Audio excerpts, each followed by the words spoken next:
గత 400 రోజుల నుండి విద్యాశాఖ మంత్రి లేని రాష్ట్రం ఏది? గట్టిగా చెప్పండి. తెలంగాణ. గత 400 రోజుల నుండి 4,000 రూపాయల నిరుద్యోగ భృతి అందని నిరుద్యోగులు ఎక్కడున్నారు? Very good. జాబ్ క్యాలెండర్ ఇంతవరకు లేని రాష్ట్రం ఏది? ఏ రాష్ట్రం? Very good.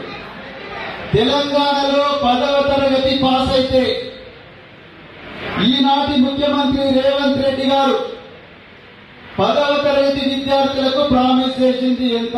ఏ ఆప్షన్ 7,000 రూపాయలు, బి ఆప్షన్ 8,000 రూపాయలు, సి ఆప్షన్ 12,000 రూపాయలు, డి ఆప్షన్ 10,000 రూపాయలు. ఏ ఆప్షన్? 10,000. ఇంటర్మీడియట్ పాస్ అయితే పాస్ అయిన ప్రతి విద్యార్థికి 8,000 రూపాయలు ప్రామిస్ చేసిండు. 11,000, 12,000, 13,000, 15,000.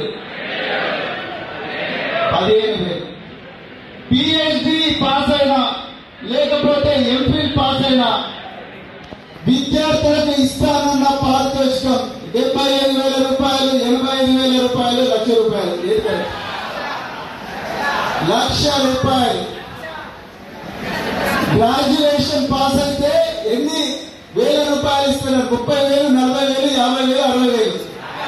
50,000 రూపాయలు. మీ దాంట్లో వచ్చిన అందరు గ్రాడ్యుయేట్స్ వచ్చినాయా? వచ్చినాయా? తెలంగాణలో 7 జోన్లకు 7 ఎంప్లాయ్మెంట్ ఎక్స్చేంజ్లు ప్రామిస్ చేసిన పార్టీ ఏది? ఏ పార్టీ? Very good.